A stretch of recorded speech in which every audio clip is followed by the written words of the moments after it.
Hello बच्चों, तो एक बार फिर से स्वागत है आप सभी का अपने यूट्यूब चैनल श्री गुरुकुल में। और आज बच्चों हम लोग बात करने वाले हैं क्लास 10th के, ठीक है, यूपी बोर्ड के कंप्यूटर के पेपर्स के बारे में, हाफ ईयरली पेपर के बारे में।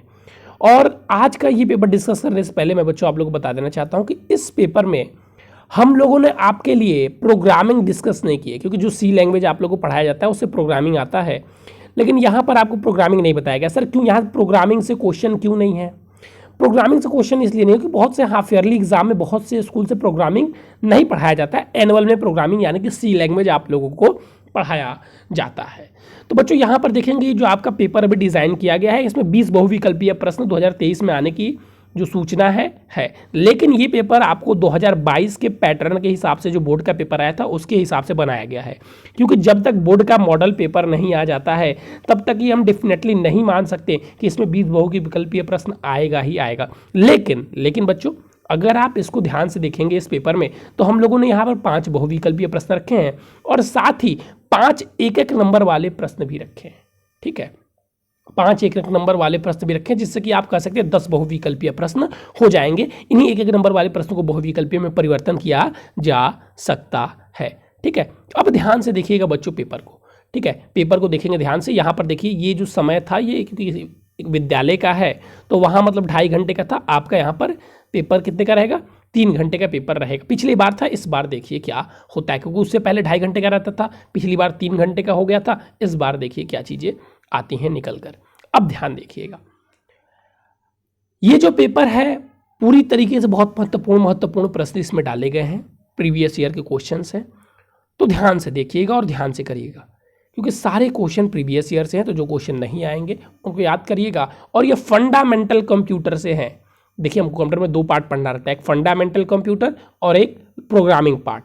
ठीक है, एक प्रोग्रामिंग पार्ट। तो अभी हम लोग ये पेपर अधिकतर आपका डिनोटेड है फंडामेंटल पे, और इसके बाद से हम लोग प्रोग्रामिंग पार्ट्स में इंटर भी करेंगे। ठीक है, चलिए तो देखिएगा, निम्न में से कौन सा सॉफ्टवेयर है? यूनिक्स, माइक्रोफोन, राउटर्स, स्क्रीनोस, रैम। इसमें से कौन सा सॉफ्टवेयर है ये आपसे पूछ रहा है। जो सॉफ्टवेयर है उस पर आपको टिक लगा देना है। पहली पीढ़ी की भाषा है असेंबलर, उच्च स्तरीय भाषा, मशीनरी भाषा या कोई नहीं।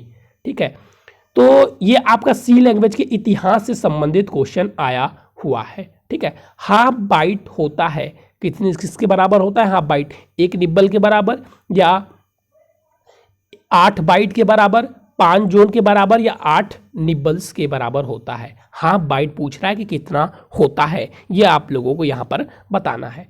फिर पूछ रहा है मूल्यहीन डेटा टाइप है वाइड, फ्लोट, इंटीजर, कैरेक्टर। इन चारों में से कौन सा मूल्यहीन डेटा टाइप है? इनमें से जो मूल्यहीन डेटा टाइप है उस पर आपको टिक करना है। ठीक है, मेमोरी में से यह 1 बाइट का स्थान घेरता है वाइड, इंटीजर, कैरेक्टर या फ्लोट। इनमें से कौन 1 बाइट का स्थान घेरता है, ये आपको टिक लगाना है।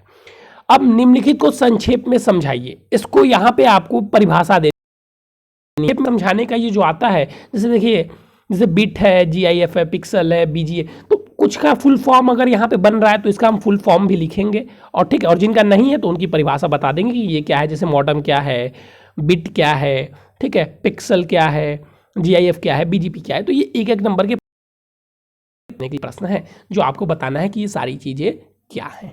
ठीक है, ये सारी चीज़ें क्या है। चलिए दूसरी बात बच्चों, जो भी बच्चे कंप्यूटर की कौन सी बुक पढ़ रहे हैं एक बार मेरे साथ डिस्कस जरूर कर लीजिएगा।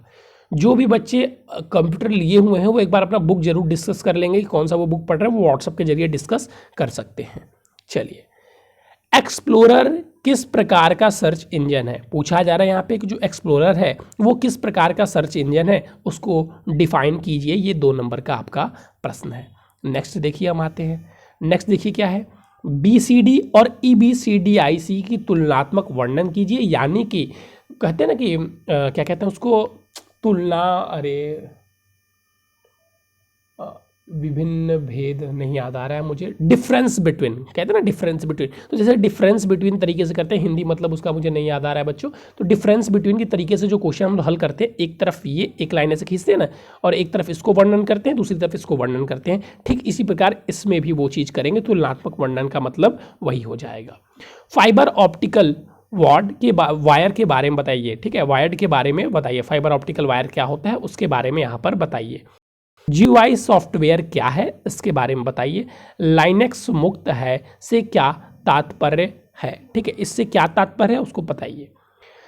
इसको बाइनरी में परिवर्तित कीजिए। एक क्वेश्चन देखिए आपका 100% रहेगा, यहाँ पर तो आपका 5 नंबर का दिया हुआ है, लेकिन 5 नंबर का नहीं, 2 से 2 नंबर का आप लेके चलिएगा कि एक क्वेश्चन आपका बाइनरी से डेसिमल या डेसिमल से बाइनरी परिवर्तन करने वाले क्वेश्चन आएंगे, ठीक है। एक क्वेश्चन वो 100% फिक्स होता है, दूसरा एक गेट से क्वेश्चन फिक्स होता है। नॉर गेट की सहायता से और गेट की संरचना बताइए और इसका ट्रुथ टेबल भी लिखिए, ठीक है। तो एक बात याद रखेंगे, ये दोनों क्वेश्चन ना फिक्स हैं बच्चों, कम से यहाँ पे तो 3 नंबर का दिया हुआ है, ये 2 नंबर के ये क्वेश्चन मतलब फिक्स है। ये वाला तो अधिक में भी आ सकता है, ये वाला 5 नंबर में भी आ सकता है जो गेट से क्वेश्चन आते हैं, लेकिन ये 2 नंबर में और ये 2 क्वेश्चन एकदम फिक्स हैं। इसको बहुत अच्छी तरीके से याद रखिएगा, नहीं तो फिर आप कहेंगे कि सर ये कहाँ से क्वेश्चन आ गया। ऐसे ही होता है, जो बच्चे ध्यान नहीं देते, कुछ क्वेश्चन हर सब्जेक्ट में फिक्स होते हैं, ठीक है। मॉड्यूलेशन प्रक्रिया को बताइए, मॉड्यूलेशन क्या है।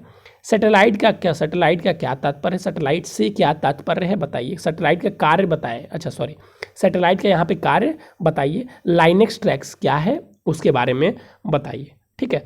अब फिर यहाँ पे देखिए, फिर ये 3 नंबर वाले प्रश्न है। ब्रिज एवं हब के बारे में बताइए। एक बात याद रखिएगा कि इससे भी एक क्वेश्चन आना जरूरी है, चाहे वो ट्रोपोलॉजी वाले जितने भी क्वेश्चन है उससे, ब्रिज टोपोलॉजी, हब टोपोलॉजी, बस टोपोलॉजी, ट्री टोपोलॉजी, उससे एक क्वेश्चन निकल के आएगा और वो 3-4 नंबर में क्वेश्चन आने की संभावना है। तो एक क्वेश्चन उससे भी आता है। 100% फिक्स वाले क्वेश्चन मैं आप लोगों के साथ यहाँ पे शेयर कर रहा हूँ, ठीक है। फुल डुप्लेक्स के कार्य बताएं। डिजिटल एनालॉग क्रियाओं के बारे में बताइए। डिजिटल सिग्नल एनालॉग सिग्नल में क्या अंतर है, क्या इनके कार्य हैं, वो आप इसको बताइए। किन्हीं 2 नेटवर्क प्रोटोकॉल का वर्णन कीजिए। कोई भी 2 नेटवर्क प्रोटोकॉल उठाइए और उनका वर्णन कीजिए। सी भाषा के विकास का इतिहास बताइए कि सी भाषा का विकास कब हुआ था, किसने किया था, इसके जनक कौन माने जाते हैं, तो उस पर आपको परिभाषित प्रश्न लिखने हैं।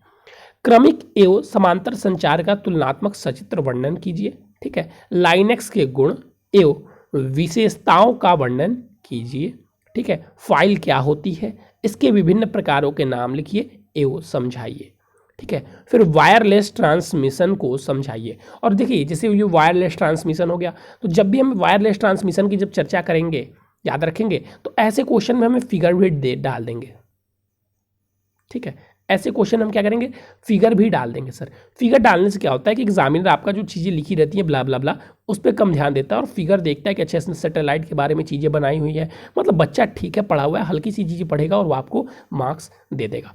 दूसरी बात बच्चों, मैं यहाँ पर आप लोगों को कंप्यूटर के पेपर लिखने का कुछ चीज़ें शेयर करने वाला हूँ, उसको ध्यान से सुनिएगा और ध्यान दीजिएगा, ठीक है। ये आपके 2023 के एग्जाम में ऐसे प्रश्न भी आ सकते हैं, उसी के हिसाब से ये आपका पेपर डिस्क्राइब किया गया है। एक चीज़ देखिएगा, मैं आपसे कुछ चर्चाएँ करने वाला हूँ।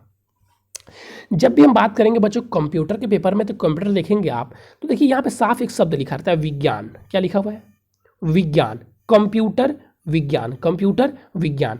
तो इसको सबसे पहले तो जो बच्चे आर्ट्स से तुलना करते हैं वो न करें, और सब सब्जेक्ट अपने अपनी जगह अलग अलग होते हैं, ठीक है। अब देखिए, अगर आप कंप्यूटर लिखते हैं, कंप्यूटर का पेपर लिखते हैं, तो इसमें हमको ध्यान देना होगा हेडिंग के बारे में, कि हम कोशिश करेंगे कि अगर ज़्यादा से ज़्यादा हम हेडिंग रख सकते हैं तो हम हेडिंग ज़्यादा से ज़्यादा रखेंगे, ठीक है। ज़्यादा से ज़्यादा हेडिंग रखने का प्रयास करेंगे, स्टेप 1, ठीक है। स्टेप 2 में सर क्या बात करें, स्टेप 2 में हमें कॉपी लिखते समय क्या क्या चीज़ें ध्यान देनी है। स्टेप 2 में अगर चीज़ें में ध्यान देखनी है कि अगर किसी चीज़ का हिंदी है, अगर हमको उसका इंग्लिश मतलब आ रहा है, तब भी वो वहाँ पे हम उसका इंग्लिश भी यूज़ करेंगे, ठीक है। हम कोशिश करेंगे कि पेपर को हिंदी और इंग्लिश दोनों वर्जन में रखें, कुछ चीज़ें हिंदी में रखें और कुछ चीज़ें इंग्लिश भी रखें। अब ऐसा ना करें, कुछ बच्चे से जैसे मैं कहता हूं तो ये सोचते हैं कि एक परिभाषा लिख रहे हैं, उसमें एक वर्ड इंग्लिश में डाल दिया, आगे बढ़ रहे एक वर्ड हिंदी में डाल दिया, नहीं, तो इससे आप पूरी तरीके से अपना इंप्रेशन खराब बना देंगे। इसका मतलब ये नहीं होता है कि आप एक वर्ड हिंदी में, तो ऐसा नहीं होता है कि ऐसे लिखना है। कैसे लिखना है सर, तब बता दीजिए। आप किसी परिभाषा को लिख रहे हैं, तो जैसे मान लीजिए आपने कोई वर्ड यूज़ किया, ठीक है, आपने कोई वर्ड यूज़ किया, तो आप दूर संचार या कोई भी, तो उसका यहाँ पे आप ब्रैकेट में, जैसे आपने यहाँ पे लिखा तो यहाँ पे आप ब्रैकेट में उसका इंग्लिश लिख दीजिए। फिर आपको परिभाषा हिंदी में लिखनी है तो आप हिंदी में लिखिए, इंग्लिश में लिखनी है तो इंग्लिश में लिखिए। जब भी आप हेडिंग का, मेनली आपको किस पे ध्यान देना है, हेडिंग पे, कि जहाँ पे हम हेडिंग का यूज़ कर रहे हैं उस हेडिंग का हम पूरा क्या लिखें, इंग्लिश में लिखें, ठीक है। और जो क्वेश्चन नहीं आएंगे उनके लिए मैं एग्जामिनेशन टाइम में कुछ ट्रिक बताऊंगा, उस पर ध्यान जरूर दीजिएगा। तो चलिए बच्चों, आज के लिए बस इतना ही। Thank you, have a nice day. और दूसरी बात बच्चों, अगर आप ऐसे बच्चे हैं जो क्लास 10th और 12th की तैयारी करना चाहते हैं, हिंदी मीडियम के हैं, तो बच्चों इस चैनल पर हिंदी मीडियम क्लास 10th और 12th की तैयारी बिल्कुल फ्री में कराई जाती है। अगर आप भी करना चाहते हैं तो चैनल को सब्सक्राइब कर लीजिए, वीडियो को लाइक और बेल आइकन को प्रेस, और हमारे दिए गए डिस्क्रिप्शन में व्हाट्सअप नंबर से भी जुड़ जाइए। थैंक यू बच्चों, हैव अ नाइस डे।